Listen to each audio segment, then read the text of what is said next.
I'm sure that if you've been on the internet as of recent, you probably have seen clips like these floating around. Come on, Gold Ship, put it into high gear! I need all you got right now!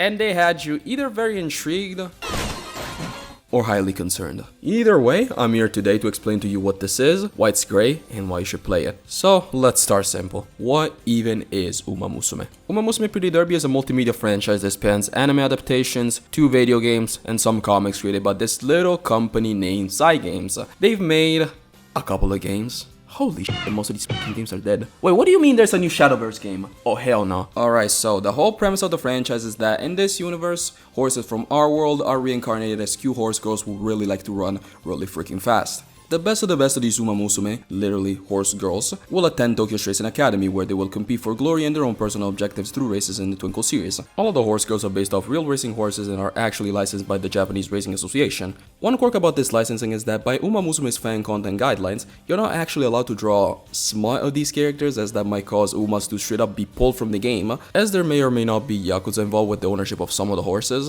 Allegedly, of course. I don't need the f***ing Yakuza busting down my door tomorrow, okay? The anime was released prior to the game in early 2018, even though they were scheduled to come out at around the same time, but due to development issues and delays, it was released in early 2021 when the virus was still kicking ass. From then on, the show expanded, spanning 3 regular seasons which follow a few different Umas in Racing Academy, 2 movies that were animated by the hands of God himself, and an anime adaptation of a spin-off manga which follows the Archbishop of Gluttony and Greed, Ogre Cap.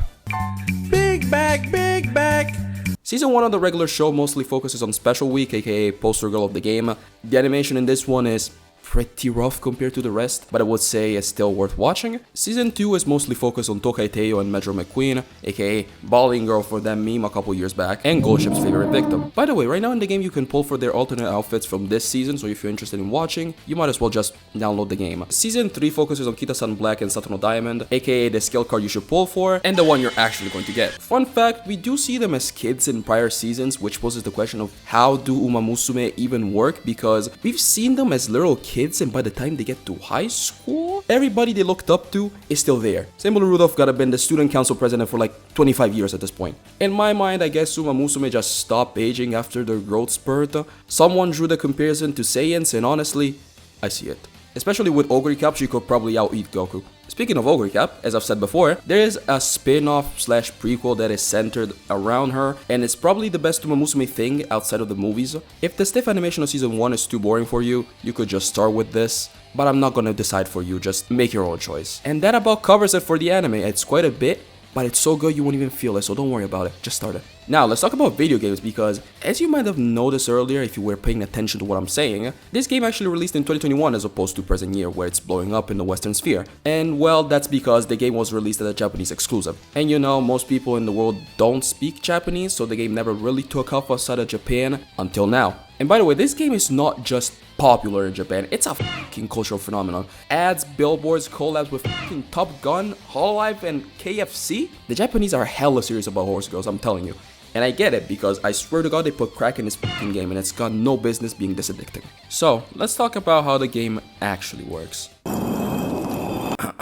The basic gameplay of the game consists in a career mode where you will manage a horse girl of your choice and as her trainer help her be ready to reach all of her objectives. Sounds easy, right? Wrong.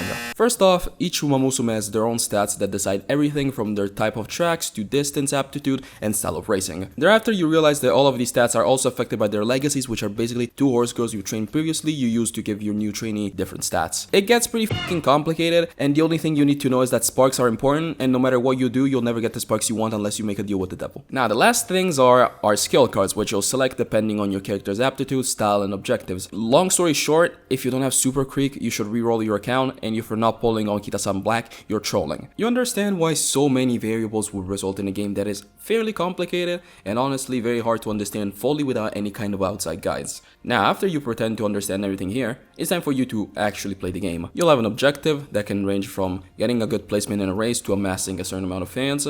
You'll have to clear it in a set amount amount of turns before the next one to prevent the game over. And it all culminates in the URA finale, which is the first of many different career scenarios that will be coming to the game. In each turn of the career, you'll need to select what kind of attribute your trainee is going to have to work on and hope nothing goes wrong and you don't lose your run, which can range from being extremely easy all the way to getting double fisted by the RNG gods and have to take it like a good boy. It will probably take you more than a couple of runs to get it, but with enough trial and error and YouTube guides, you'll be alright. Now that I've given you the cliff notes of how this game works, let's answer the question of why does it work? And why do people love it so much? I am people. I love this game.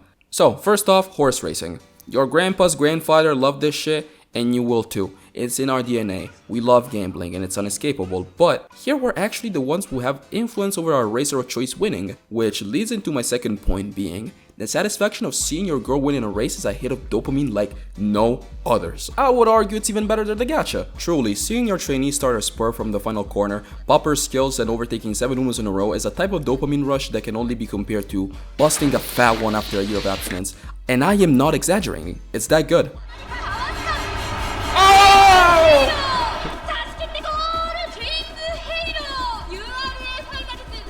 And last but not least, we have the fact that these girls are so damn cute. Truly, the quality in designs and the characters, especially the more time that passes you'll see with some of the characters that are currently JP exclusive, is that holy shit, these are some of the best designs I've ever seen for some horse girls that just race and sing. Wait, sing?